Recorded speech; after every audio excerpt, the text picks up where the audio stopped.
Awesome. Yep. Yeah.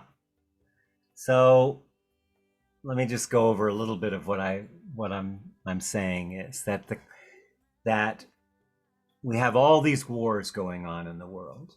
We're focused on one, which is something to be really interested in, that the one focus of the war is the white European focus.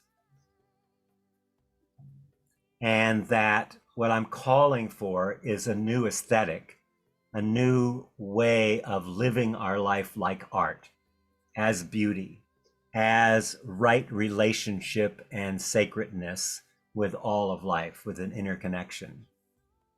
And um, that is the divine law. You know, divine law is not two. Divine law is that everything is connected to everything else. And so when we look from that law, where are we creating disconnection in our painting? Where are the colors of our life not connected? Where are the things that we do, how we speak, what we wear? So when we always focus on those things, that what's wrong and what needs to happen to fix it. It's like Bucky Fuller said, you don't change an order. Several other people have said this too. By changing the existing one, you create a completely new paradigm. So the global peace talks are to create a new paradigm, and each week we look at a different aspect of how to do that. And so looking at the fact that we think the war is out there somewhere, but recognizing, no, it actually lives in my nervous system.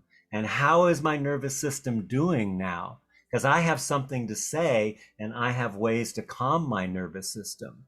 I have ways to downregulate, to co regulate, to connect with other people in a way where I'm really present and attuned with each person I'm in, that I'm not operating from who that person was yesterday, that I'm entering with curiosity and wonder and not knowing who this person is, so that we can create something that wasn't predictable.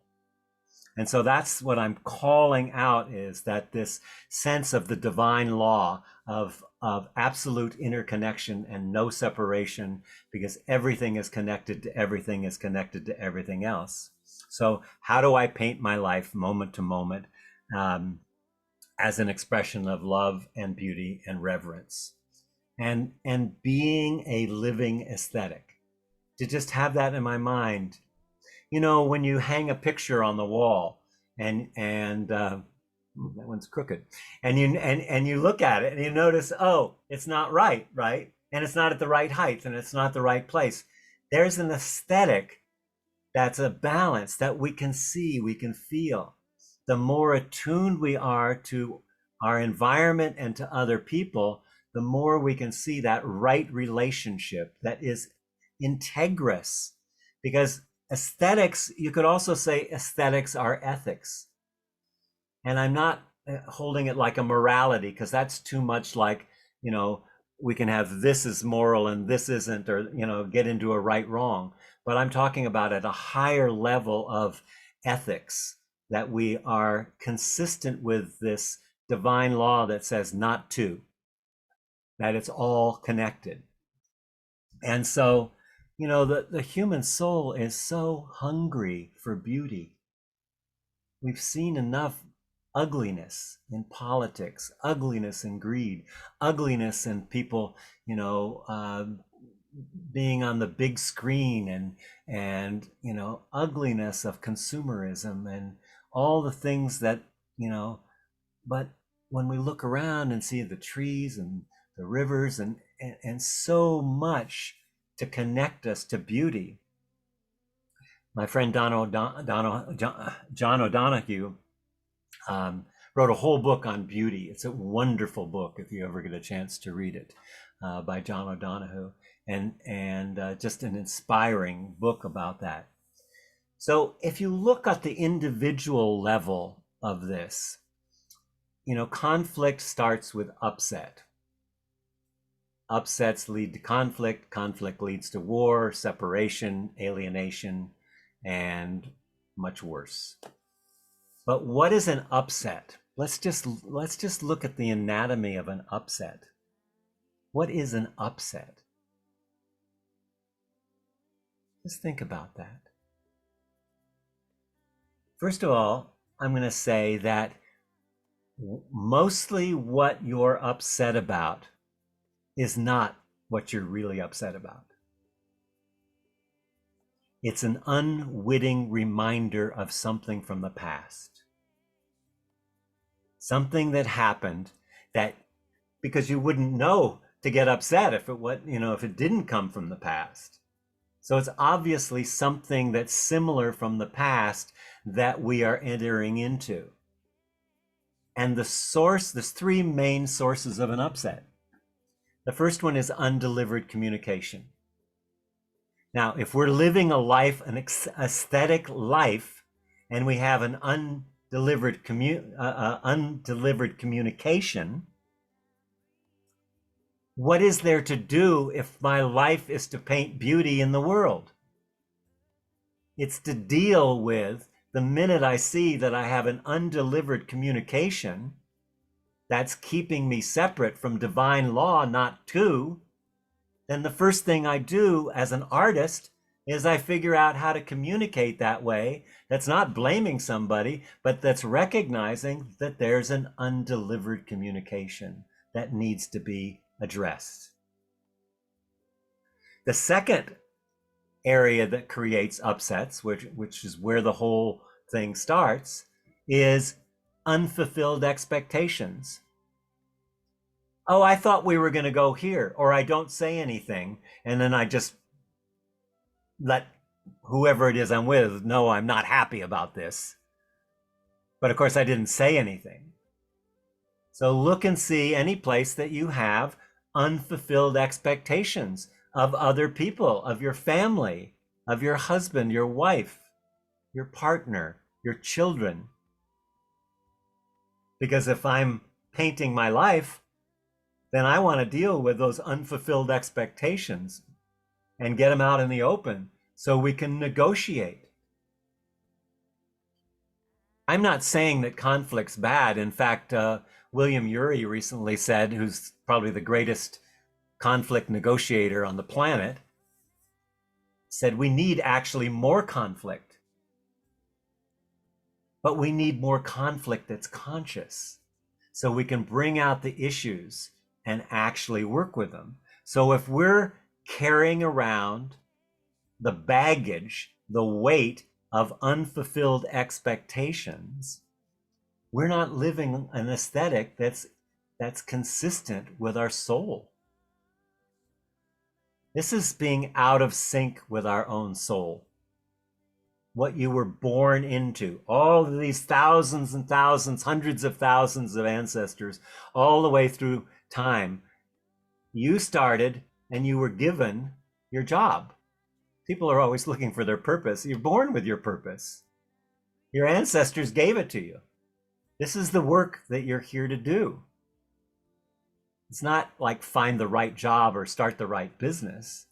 It's do the work that I've been given in the life that I've been given. So I'm handling my undelivered communications, my unfulfilled expectations. And then the third one is your thwarted intentions. What do I mean? I had an intention to make something happen and something caused it to sidetrack. I was going to do this and start a restaurant and COVID came along and, my intentions were thwarted. How many can think of the places where your intentions have been thwarted and stop?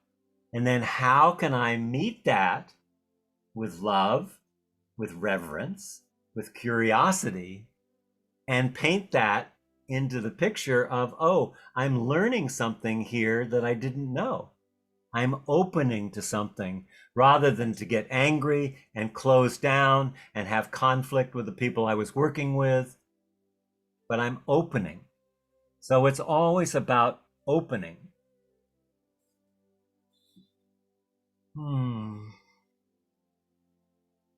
Yeah, I'm going to just open it up for comments. I think I said enough. Anyone want to say, yeah, but what about this, or anything that you want to question? What am I talking about? What's an aesthetic? How does this apply to my life? Anybody want to just jump in? This is an interactive opportunity here. I don't profess to have all the answers. I just like to engage on these questions. Nanette, did you want to say something? No, it's good to see you. Okay, so how are we doing on time? Yeah, Greg, please. I just want to say I've always known how important beauty is, and this is like really illuminating of like how that could be, given that we're all like sort of co-creators. Um, love, love it. Yeah, yeah, thank you. It's beautiful. Yeah, and to do that, we really have to challenge our narrative. I've talked about this before, the narrative of who I think I am. Because I talk about the narrative creates the circumference of possibility. It literally is a, a cocoon in which we live. My story. I don't think about my story, but I am my story. I speak through it. The world lives inside of my perception. So we think that we're perceiving reality, but reality is a function of our perception. That's really important to recognize that. Reality is a function of our perception. It isn't that I look out there and I see reality, tree, road, car. So when we're challenging ourselves as an artist in life, that my life is my art. It's the highest art. There's lots of expressions of that. You can paint, you can, do all kinds of things. You can juggle, whatever your art is, you can do all kinds of things. But it's like, do I meet life as Greg is saying, yeah, do I meet the beauty in life with the beauty that's inside me, that I was born with the original goodness that I was born with? Or am I living, in a sinful, oppressive world of some of this religious, you know, original sin? Original sin. You ever hold a baby? Do you see any original sin? St. Augustine had a really good way to collect taxes, control people, and justify taking native lands. That's what that was all about. The doctrine of discovery. The doctrine of discovery means we can go anywhere if we're white and take people's land, basically. And it's the basis of our law in many areas. Look up the doctrine of discovery if you haven't ever connected with that. It's shameful. Right, Destiny? So, yeah, enough talking unless somebody has something else to say. You know me, I can go on. Yeah, Rose, please. Hi, Hi. I just want to thank you so much for this focus, because I think because we've been educated to be practical and efficient, we think that beauty is a luxury that we have time for, maybe, but I think the way you're reframing this is that actually beauty is about survival. And it's what makes life life. And what you said, to kind of train our perception to meet the beauty in life with the beauty that is within us. Yes. Whatever happens in the outer world, if we're able to hold that sense of beauty, it's a kind of preservation of the best of life. Even though we can't control the external circumstance, we can control where our attention is. So I feel very inspired and supported by what you said, and I thank you so much. Yeah, thank you, Rose. That's great. I love that. I'd even substitute the word miraculous for preservation. It's a miracle. You know, we're a miracle. But I just want to add, it's miraculous, but we can't think of it as a distant and maybe will happen miracle. Do you know what I mean? Right. It has to be, No, it has to be like, it's a miracle that we enact moment by moment, and that's always accessible to us. that's right. And I don't know if you were here a week or so ago, I was talking about emergent versus non-emergent. So the miracle is emergent. It's happening moment to moment to moment. It's like when I'm painting the canvas, what I'm happening is coming from my body and my heart out through my arm, and it's going into the paint on the canvas. And that's a miracle to me. Yeah. Yeah. Beautiful. Thank you, Rose. Yeah. Hi, Jane. You want to say something? Yeah, I just wanted to say how absolutely awesome this has been. Oh, And particularly when you talk about the anatomy of an upset, undelivered communication about what is it that I wanted to say and it's not being heard right. And so and how much of this is, I think of our ancestors as living through us and the words that you said about we are here now to be able to shift that reality. And it's like this amazing, if we can come from this amazing net of life, the all of the net of all of the rhizomes and everything that's underneath of the roots, and then the branches that extend up into the sky. I mean, this is the life that we have been, born to appreciate. And if I can come into this inner sense of this aesthetic, and I also think that the unfulfilled expectations go back into the past. oh, And absolutely. it's and the things, and I love the way you use we too, instead of me versus you, it's we too. And I think of the fellow from Australia who really delights in talking about that. Yeah. Yeah. Beautiful. Thank you, Jane. Yeah. What was I was going to say something about that. Oh, one of the other barriers that this identification with self creates is this artificial separation. So for me, to to create beauty, you don't create beauty alone. If I create beauty and nobody sees it, then it misses something. It's not connected to something.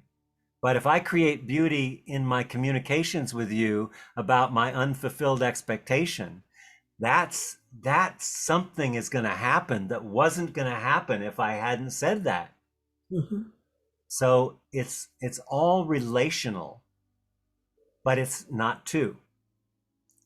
Exactly. All relational, but it's not two. By the way, I'm excited about a new course I'm starting next week on relational intimacy. If you get a chance to listen to the master class, if you didn't hear it the other night, it's a free master class. But I'd love to have you look at joining us in the relational intimacy. Lady, would you put the link up for that?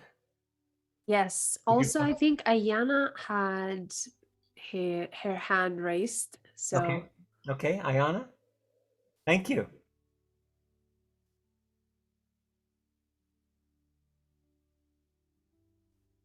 You have to unmute. There you I go. have to unmute. Yeah. Yeah, it's really feels like another way of looking at the world, you know, and I love undelivered communication and unfulfilled expectation. You know, that what we're holding back could complete the picture, you Yes. know, and Yeah. yeah. Yeah, completion is the word. You know, that's that moment to moment aesthetic is one of being complete. And the minute there's something that's not said or done or felt or heard, it causes a break in our connection to the world. That's beautiful. Thank you, Ayana. That's great. It's really beautiful. So when you're talking about creating, like creating a painting, um, you know, so when we're not communicating, there's something missing that can be expressed that can complete the painting, you know, the Yeah. creation. So, yeah, and for us to express it in a positive, you know, in a way that will add to the whole, you know, so it's really beautiful. Thank you. Yeah, thank you.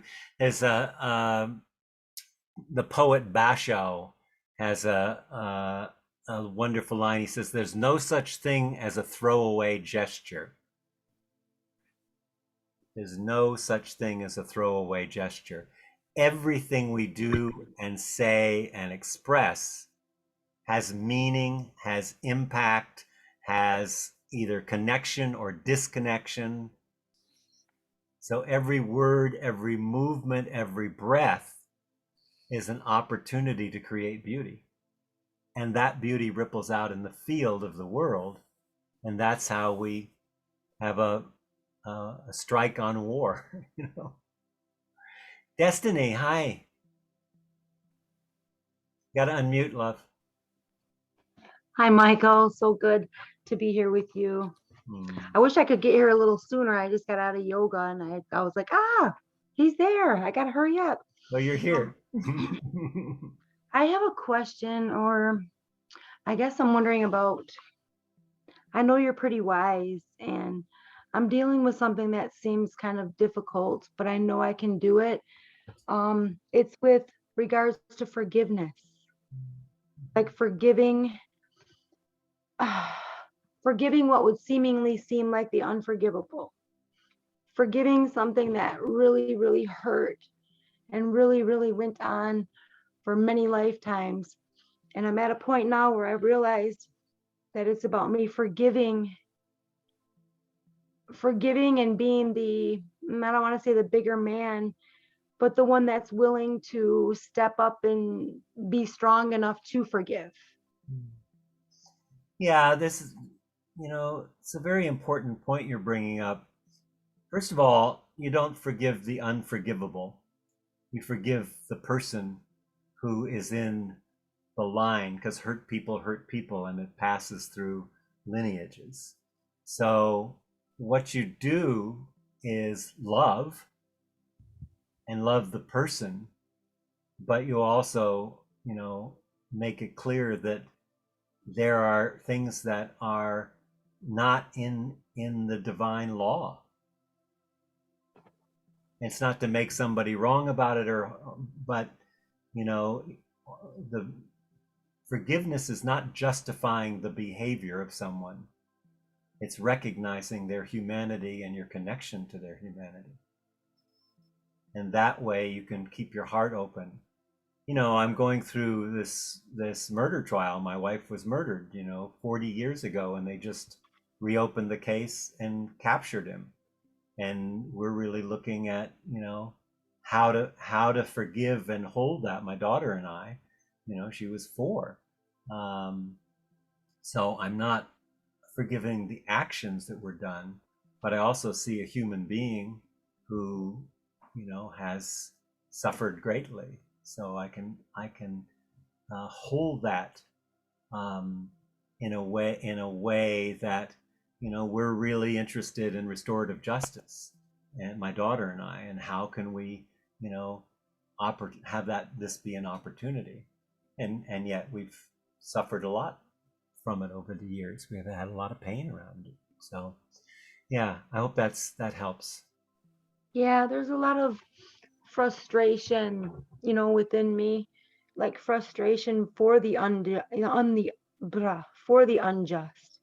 You know what I mean? I have to come to that term of what happened has been unjust, but just compassion for it, I guess. Compassion, See, forgiveness. it's not the thing that happened, Destiny. It's not the trauma or the drama or the painful things that happen. It's the stories that we made up about the painful things that happen are causing the suffering. So the work to do is to deconstruct the story. This happened a long time ago, or maybe even recently, but it isn't happening now. But when we have trauma, it shows up like it's happening now. When I work with vets, they're in Vietnam when they're triggered and when they're in the story. They're, they're not back there. They're in their past that's frozen in their body. So being a witness allows them to, being an attentive listener allows them to integrate that, so the past becomes the past and it isn't running them now. Does that make sense what I'm saying? You understand? Oh, that's good. Yes. I knew I could trust you for that one. Thank you. Thank you, Destiny. Very nice. Okay, if there's not any more, I think I'm ready for a little breath work. How about you, lady? Yes. And you were talking about what happened, and just your daughter is here, Sasha. My daughter is here. Where is she? So acknowledging and saying hi. Hi, Sash. Hi. Can you turn your camera on and say hello to everyone? You always put me on the spot. That's what dads are for. Hello. Hi, sweetheart. Hi. Thanks for joining us. Mm-hmm. Wonderful. Thanks for being here. You're just in time for the meditation. Okay. Okay, thank you. Thanks for tuning in. Okay, so yeah, we're going to start out with the breath, and then we'll go into a meditation, and then pull it all together. So, lady, I'm going to enjoy your amazing breath work. Sounds good. All right, everyone. I'm just gonna mute everyone, and we're gonna get started here. And I'm just gonna put a little bit of music in the background.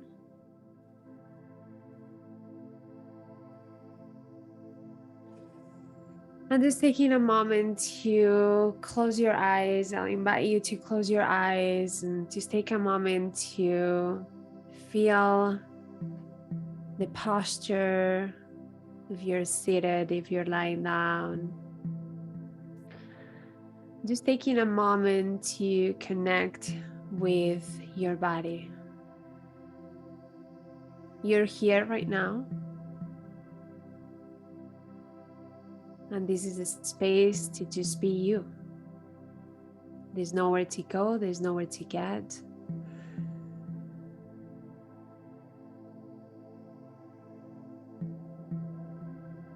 Just take a moment to observe your breath as it is right now and as it is not.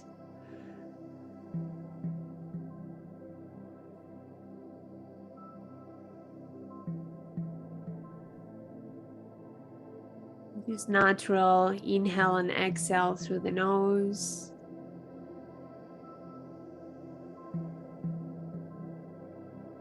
Relaxing your face, your jaw, your eyes, perhaps maybe squeezing the eyes a tiny bit, a couple of times just to relax them.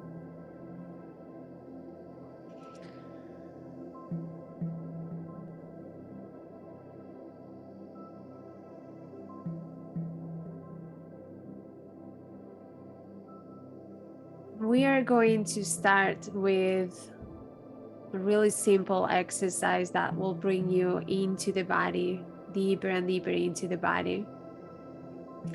So whenever you're ready, you're gonna start with 5 seconds inhale into the nose. You can count faster if you need to. 5 all the way up. And then once you get to the end of the inhale, you're gonna exhale 7 seconds out, elongating the exhale. There's no rush. You've probably been rushing the whole day, just taking a moment to slow down and feel into the breath. Thoughts are gonna come and are gonna go and are gonna come and are gonna go. Just get really focused on your breath. Inhale for 5 and exhale for 8.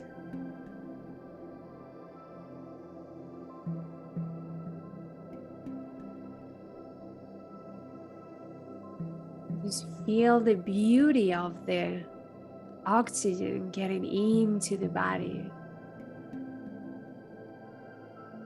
and the beauty of the exhale getting out of the body.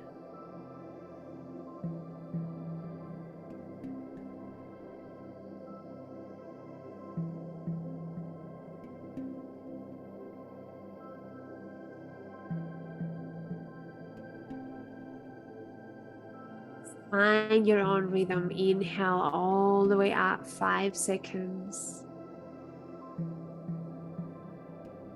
Exhale 7 seconds out.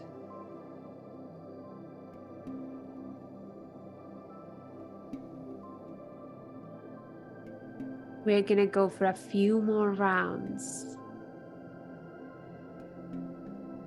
Really landing in space.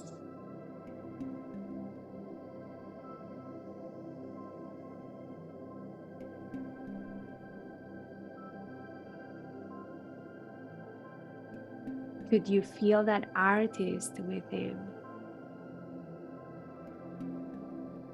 The art of breathing.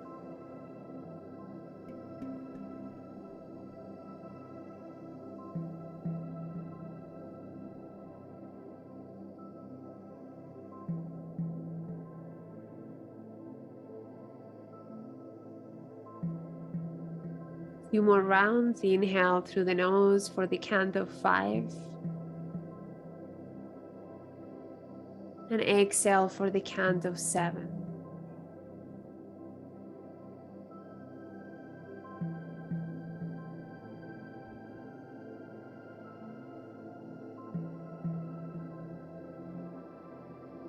In the next 6, inhale. You're gonna inhale all the way up. Forget about the counting, all the way up. Holding the breath for 4 seconds.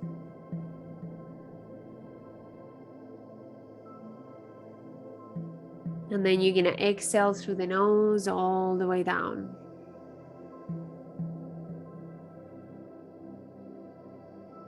And one more time, inhale all the way up. Holding the breath at the top of the inhale, 4 seconds. Sweet exhale all the way down, slow. And last one, inhale all the way up.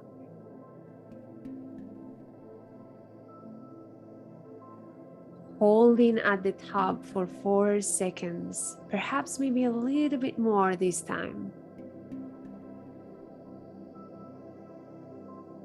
And then exhale all the way down.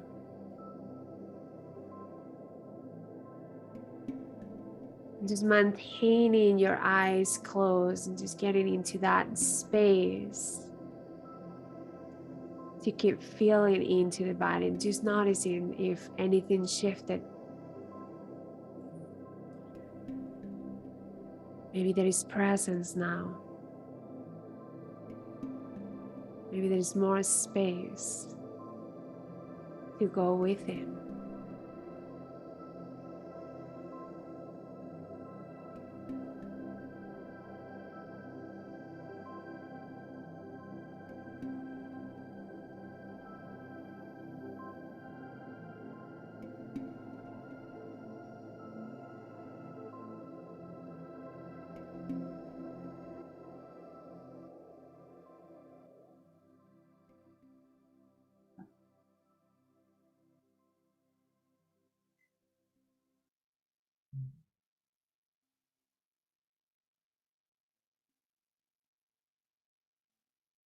Beautiful.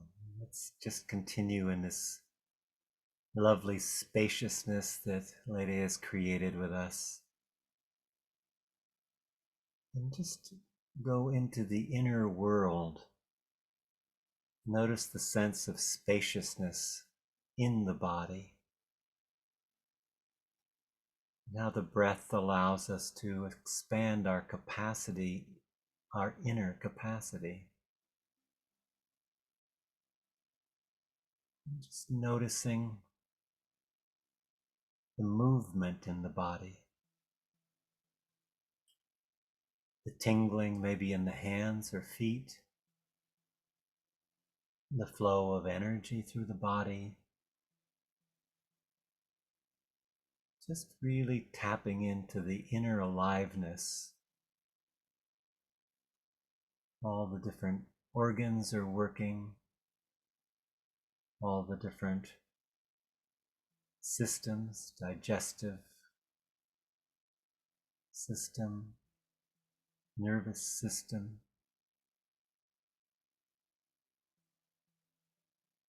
All these different systems, the heart pumping the blood, enzymes and different secretions, all going on inside the body. And then take notice of any place that you can't feel any movement, where there might be some numbness.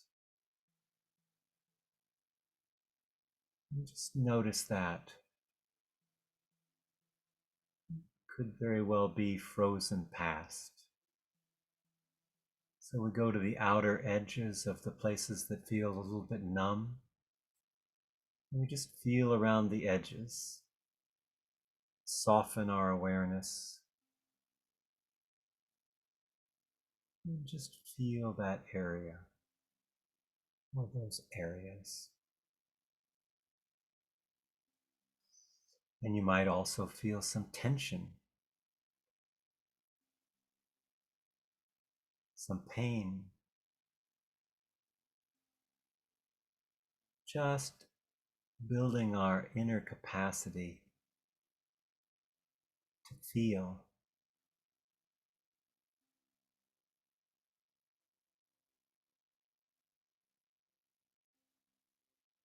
And then moving our awareness to our emotions.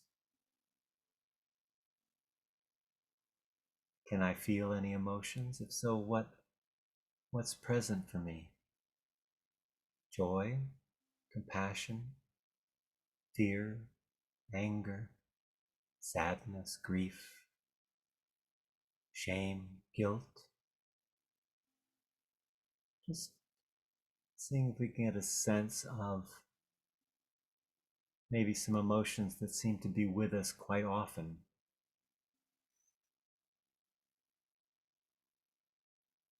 The kind of go-to emotions.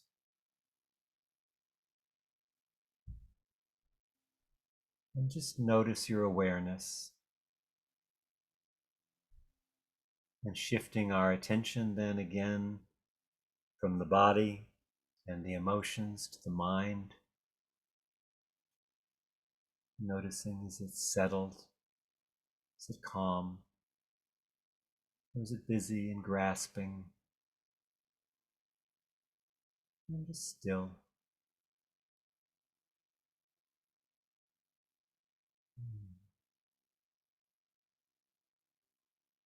And do the mind and the body and the emotions feel synchronized, in alignment?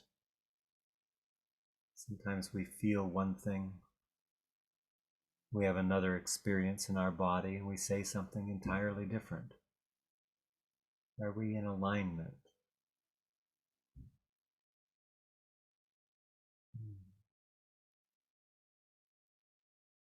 Then I want to take a few moments to imagine myself as the artist of my life.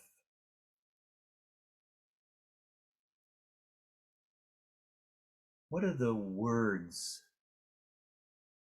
that are my words that create peace, joy, happiness, lightness.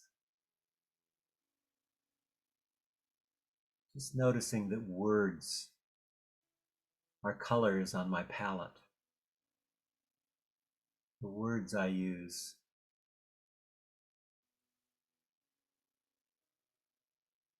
are the paint of my artistic creation in life.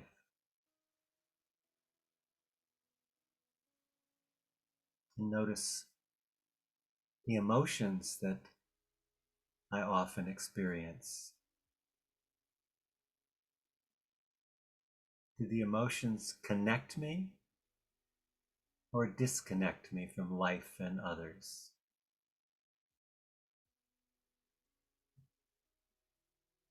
Can I be authentic about my emotions? Do I feel safe enough to express myself, my inner beauty, my inner artist?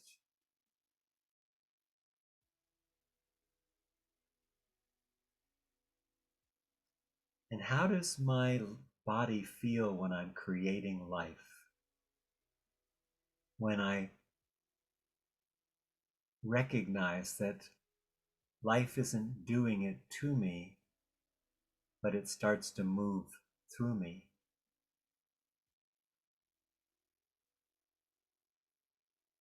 That the art of my life is spontaneous and alive and natural and emergent.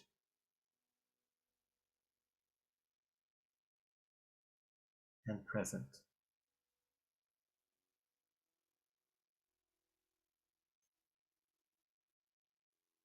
And how that presence creates creativity and innovation and new ways of seeing through the eyes of an artist.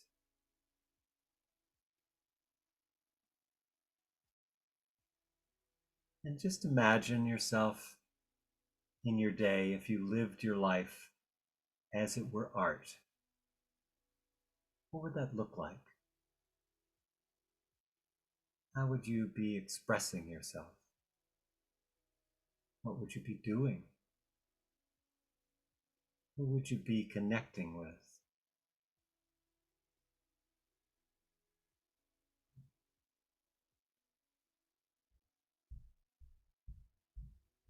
How would you be expressing yourself? And just sit with that for a moment.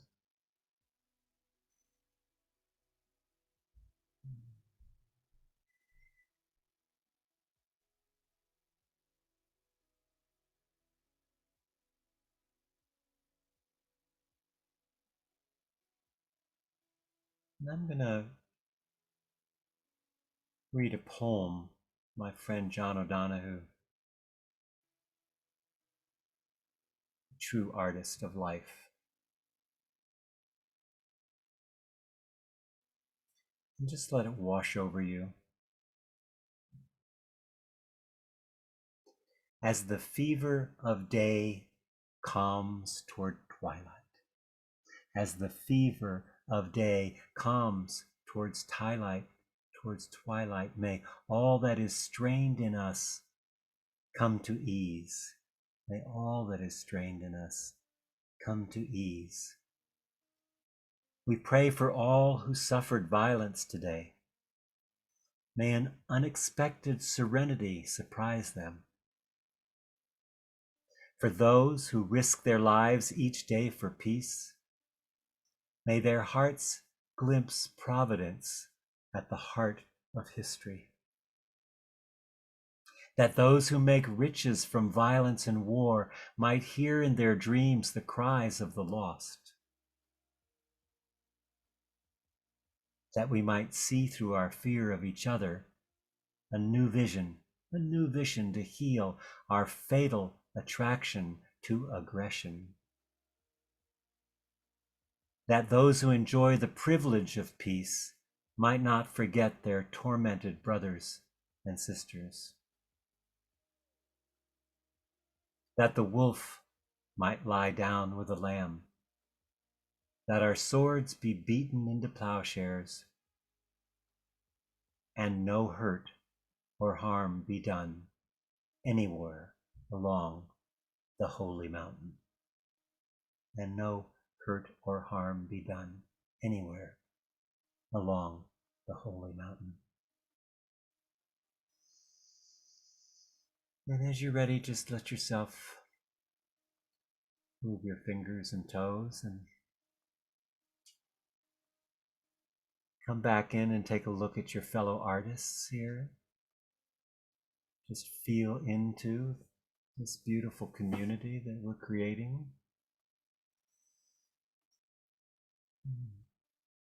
Each of us artists of life.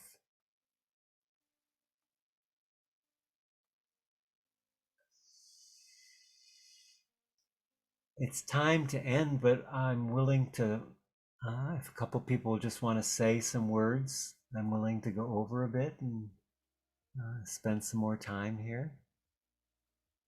Anyone have anything they want to say about their experience or what they discovered or noticed or felt, or just to hear your voices?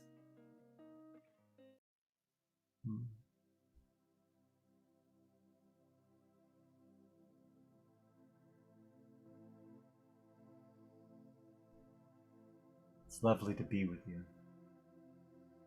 Thank you so much.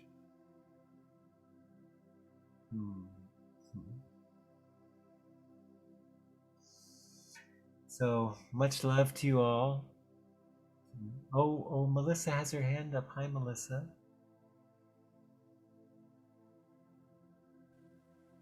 Hello. Hi.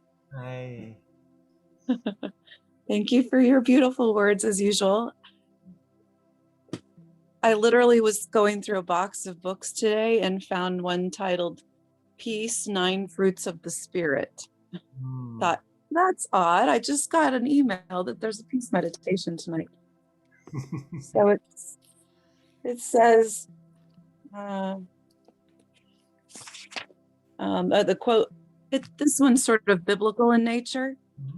Just peacemakers who sow in peace raise a harvest of righteousness, from James 3:18.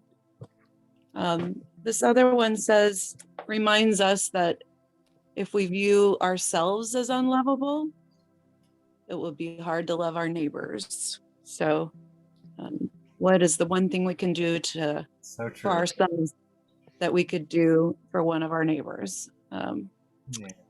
And then in this book, Extraordinary Relationships, A New Way of Thinking About Human Interactions by Roberta Gilbert, MD, her chapter on conflict talked a lot about the fact that, now I lost the page, sorry, about how people are often, when there's conflict, want to do the blame thing, and self-care often sometimes seems selfish, but it doesn't have to be selfish if it can help you find peace within, to find that forgiveness, to see things with a fresh set of eyes.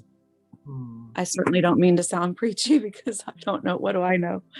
But I appreciate being here. Thank you for having us and for sharing your wisdom. And you know everything you need to know. We all do. It's just a matter of... Really beautiful. Thank you. Thank you. So yeah, if you get a chance to listen to the master class, it's up, and Leda, you put it in the...